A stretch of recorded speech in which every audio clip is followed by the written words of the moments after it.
Hola, me llamo Gabriela, tengo 18 años y bueno, actualmente debería estar en segundo de bachiller graduándome, dado que el año pasado estuve en primero de bachiller de sociales y lo aprobé.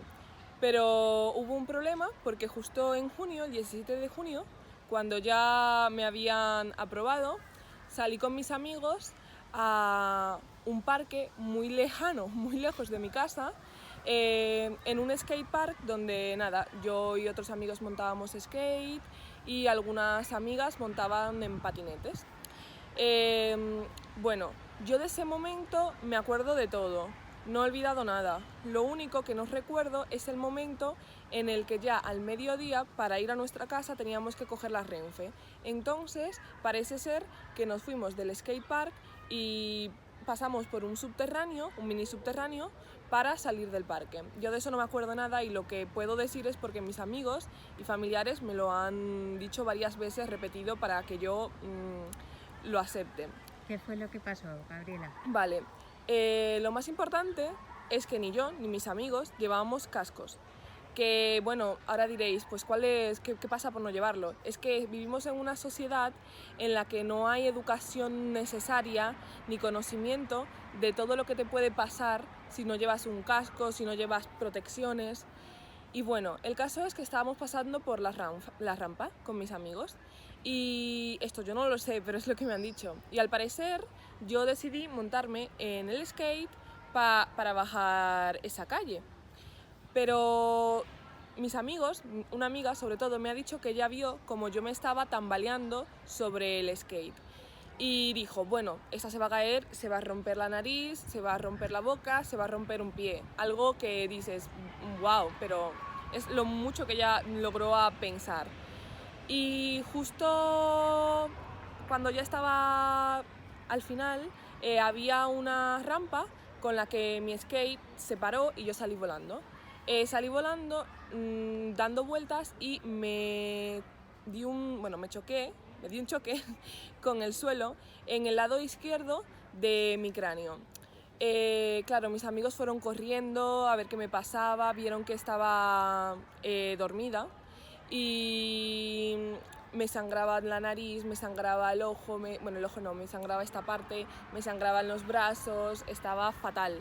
¿Qué hicieron tus amigos? Mis Gabriela? amigos, al parecer, yo no podía respirar mucho en ese momento porque notaban cómo se escuchaba mucho mi respiración. Así que ellos, bueno, la cosa es que en el instituto, años atrás, cuando éramos niños, personas, trabajadores de las ambulancias vinieron y nada, nos enseñaron cosas básicas y necesarias que hacer cuando están las personas en un problema, cómo ayudar. ¿Como de primeros auxilios? Sí, de primeros auxilios, claro, sí. Y mis amigos decidieron darme la vuelta, ponerme de lado para que no me ahogase.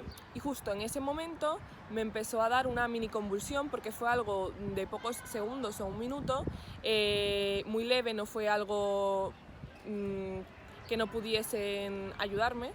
Y bueno, me dieron de lado y mi amiga enseguida corriendo llamó a la ambulancia, al 112. Y bueno, el hospital más cercano que había de donde yo estaba en ese momento era el 12 de octubre. Entonces vinieron dos ambulancias corriendo y mientras tanto mi amiga estaba hablando con el teléfono al hospital explicándole lo que me estaba pasando porque ellos le preguntaban, vale, ¿qué parte se está moviendo? ¿Qué parte? Así, ¿no? Para ya ir con lo necesario. Y bueno, al parecer vinieron muy pronto, eso fue como a la 1:30, lo del accidente. Vinieron muy pronto, mis amigos tuvieron que desplazarse porque no pueden ver ese momento tan traumático de cómo le están quitando la ropa a tu amiga, la están entubando. Mis amigos tuvieron que irse entonces a no verlo y se fueron un poco, nada, cerca, pero no podían verlo porque era una calle o así. Entonces, nada, los auxiliares de la ambulancia me estaban ayudando, los médicos, todo el mundo me estaba ayudando. y notaron que lo que yo tenía era algo bastante grave, que no era simplemente una ruptura de la nariz o lo que sea, bastante grave. Entonces, enseguida ya me montaron en la ambulancia, mis amigos, mi amiga sobre todo quería ir, pero claro, estamos en el momento del COVID, eso es algo que olvídate porque no es posible. Entonces mis amigos enseguida contactaron con mi familia, se lo contaron, algo bastante traumático para mi madre, mis hermanas, mi tía, toda mi familia. Y claro, es que yo no quiero ni imaginarme el pensamiento que debía haber tenido mi madre, mis hermanas sobre todo, y mi tía, de lo que me había pasado, ¿no? Y claro, igual en ese momento pensaban que a una tontería ella se va a despertar porque estaba en coma. Pensarían, ella se va a despertar en un día por la noche y se va a recordar de todo lo que ha pasado, pero no fue así.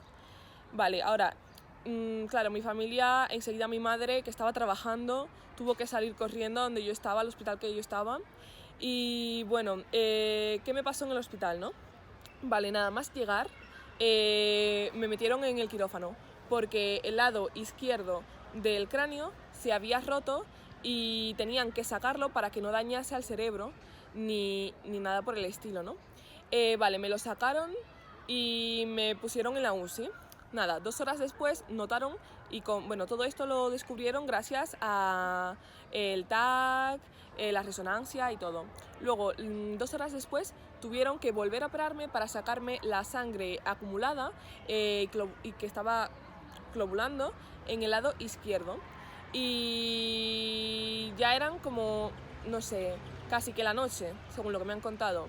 ¿Y qué pasa? Volvieron a meterme en una resonancia y notaron que ahora la parte que estaba sangrando era la derecha, ¿no? Bueno, la derecha. Entonces tuvieron que operarme por 3.ª vez y última vez. Es decir, que a mí nunca me habían operado, pero es que nada, nunca me habían operado ni me habían hecho nada. Sí, de pequeña me rompí la pierna, me la fracturé, no me la rompí, los brazos, pero nada más. Y en un día me operaron 3 veces sobre algo bastante grave y claro, la situación en la que yo estaba de vida era muy baja, era muy difícil que todo saliese bien. Bueno, claro, ya ni voy a comentar, como he dicho antes, lo de mi familia porque es normal. Mi familia, mis amigos, es normal que estuvieran como están porque es algo bastante chocante y desesperado. O sea, tú no te lo esperabas y ha sucedido. Y bueno... ¿Estuviste en coma? Ahora, eso, sí. Estuve en coma con, ¿cómo decirlo? Inducida, ¿no? Estuve en coma inducida. Pero claro, eso ya te tienes que despertar tú, porque ellos te lo hacen para que no te duela lo que te han operado. ¿Cuánto tiempo duró el coma más o menos? Estuve 14 días en coma. Pero claro, al principio tenía toda la parte de la cabeza hinchada, normal. Y bueno, ya día a día bueno, algunos días después ya empecé a mover mis pies, empecé a mover mis manos. Tenía los ojos cerrados, pero se veía cómo se marcaba que un ojo iba para un lado y para el otro. Pero bueno, pasaron 14 días y menos mal, gracias a Dios, me volví a despertar, o sea, abrí mis ojos. Pero de ese momento yo no me acuerdo tampoco de nada porque claro, estaba tomándome pastillas, entonces no me acuerdo de nada. Eso a mi madre y a mis hermanas y a mi familia y a mis amigos es que, no sé, les ayudó demasiado, o sea, se emocionaron mucho porque es como por fin, ¿no? Son 2 semanas que tú dices, 2 semanas no es nada, pero cuando es alguien importante para ti, 2 semanas es una vida entera, o sea, es toda la vida para ti 2 semanas. Entonces nada, me desperté, mi madre fue corriendo a verme, me hablaba, pero yo en ese momento estaba descolocada, yo no entendía qué me había pasado. Y nada, 3 días después ya empecé a volver a ser yo, pero claro, aún así me fallaban cosas como por ejemplo, la fascia cognitiva es lo que más me afectó, Yo no podía hablar, no podía dirigirme, no podía explicarme, porque lo más que decía era azul, a todo le decía azul, porque tenía el pelo azul antes, le decía azul a todo, rico, sabroso. Mi madre se ríe mucho de eso y me vacila mucho con eso, pero es verdad, yo era lo que yo era capaz de decir. y hablaba como una niña, y además mi comportamiento en esos momentos era como una niña, o sea, muy malcriada, cuando estaba en el hospital, ¿no? Muy malcriada, muy llorona, y por ejemplo mi madre, eso me calmaba como si yo fuera una niña, haciéndome mimos aquí, aquí, y yo como un gatito o una niña pequeña me tranquilizaba. Y bueno, esa semana que estuve, bueno, estuve 3 semanas en el hospital, ¿no? 2 en coma y una semana despierta. Pues esa semana estuve con la logopeda, con la de terapia ocupacional, con la de... Espera, que se me ha olvidado la palabra. Un segundo. Espera, un segundo, que es que la tengo, pero se me ha ido. Bueno, con la terapeuta de moverte. Y nada, no tuve problemas motores, yo sí podía andar, me costó bastante porque estuve 2 semanas en coma, que no es nada, pero afecta bastante. Nada, estaba intentando volver a andar y andar con fuerza, porque el problema es que yo no notaba que tenía que poner fuerza en un pie y igual me caía. A andar, a moverme, y con la logopeda estaba, bueno, logopeda o Teo, la verdad es que no me acuerdo mucho de qué era su trabajo. Estaba enseñándome fotos y yo tenía que decir el nombre de si es un chico, si es una chica, qué está haciendo, pero me costó bastante. Luego, ya después de esas 3 semanas, volví a mi casa, imagínate, mi familia súper feliz, mis hermanas súper contentas, y yo también, ¿no? Porque de verdad que es una tontería, pero solo una semana en el hospital yo lo pasé fatal. Es que es el hecho de que tú no entiendes qué está pasando, ¿no? Y el hecho de no entender qué estás pasando te frustra. O sea, yo me sentía que yo estaba en la cárcel, y mi madre también se ríe de eso, porque yo sentía que me estaban atando, porque como soy muy impulsiva, y en ese momento aún más porque no tienes conocimiento de lo que te han pasado, estaba en la cama con las manos sujetadas.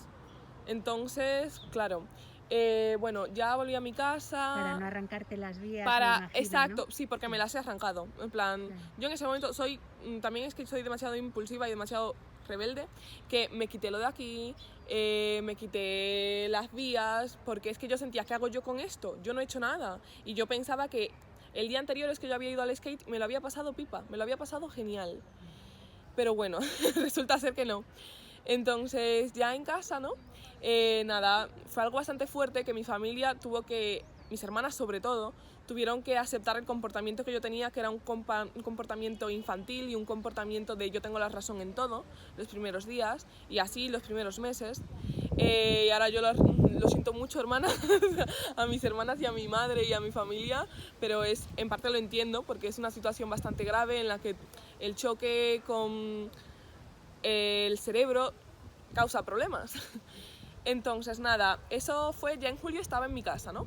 Así que en agosto fui a un hospital donde había una logopeda, pero el problema es que iba 2 veces a la semana durante media hora cada día. Entonces sí me ayudó mucho a decir palabras súper básicas, porque fue un mes, palabras súper básicas, pero no lo suficiente. Entonces, SEADAC yo no sabía que existía, ni mi madre, que mi madre es médico, sabía que existía SEADAC.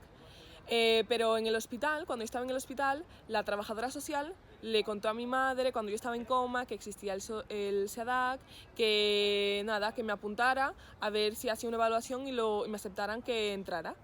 Y bueno, el caso es que en septiembre vine aquí a hacer un examen, una evaluación, a ver mi capacidad. Y yo pensaba, bueno, es que como no me cogen, no pasa nada, me busco otro. Yo no acababa de entender el problema que yo tenía, que obviamente era un problema de afasia cognitiva, que es lo que he superado demasiado. Pero tenía otros problemas, ¿no? Como no tener conciencia de lo que me había pasado y de cómo estoy, y de que no podía volver a bachiller, de que no podía estudiar psicología, de que no podía hacer todas las cosas que yo tenía pensado hacer, porque para empezar no me pude ir de vacaciones con mi familia ni mis amigos. Entonces nada, agradecidamente me cogieron aquí y entré en finales de octubre, principios de noviembre fue que entré al SEADAC, que ya llevo como unos 7 meses y estoy súper contenta y súper agradecida a todos los trabajadores, los profesionales. Es que cualquiera que te vea, Gabriela, no diría que tú has tenido una lesión cerebral. Yo lo entiendo, o sea, es que yo de una de las cosas que más me alegro es que sigo teniendo mi personalidad. Han cambiado cosas, obviamente, pero sigo siendo yo.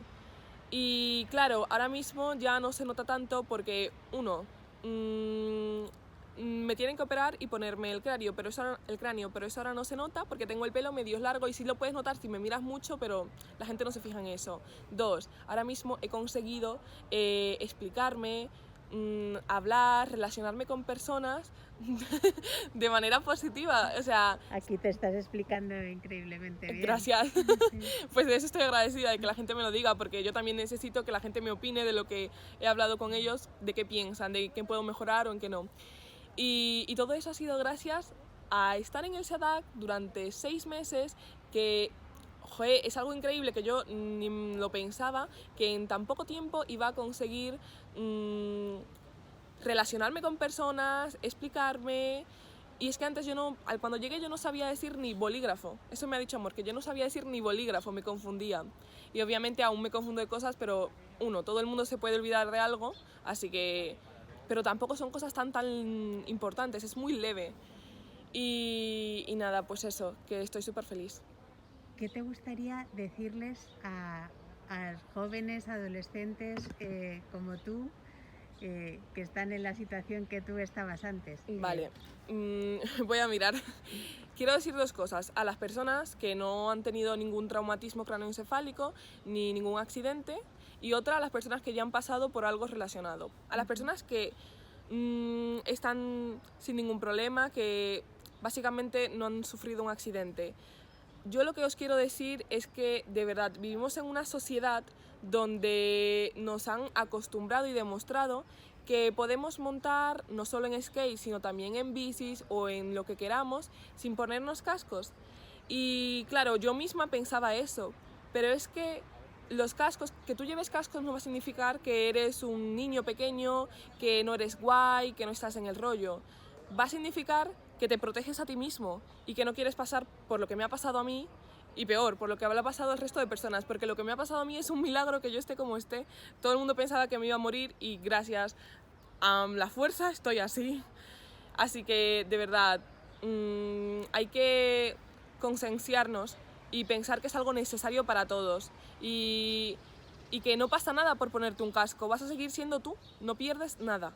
Y luego a las personas que han tenido algún traumatismo o un problema similar al mío, tengo que deciros que al principio parece todo una tormenta, tú no sabes cómo resolverlo, tú no sabes qué va a pasar en tu vida, si te vas a quedar el resto de años en tu habitación llorando, deprimida porque no tienes formas de resolverlo. Y yo pensaba eso al principio, pero me he dado cuenta que si se cierra una ventana, que si se cierra una puerta, se abre una ventana, que tenemos una idea de hacer algo, pero no es lo único que podemos hacer. Tenemos que conocer el resto de posibilidades que tenemos y tienes que ser fuerte, tienes que ser positivo, tienes que ser feliz y estar agradecido de estar como estás, porque lo que te podría haber pasado es estar muerto, que es algo muy fuerte que lo diga, pero es estar muerto. Y estás como estás. Da igual si tienes un problema motor o da igual si tienes un problema de cognitivo. Es que da igual. Estás vivo y eso es lo importante. Y tienes que estar agradecido de estar como estás y de volver a ser tú. Y ya está. Muchas gracias, Gabriela. Gracias.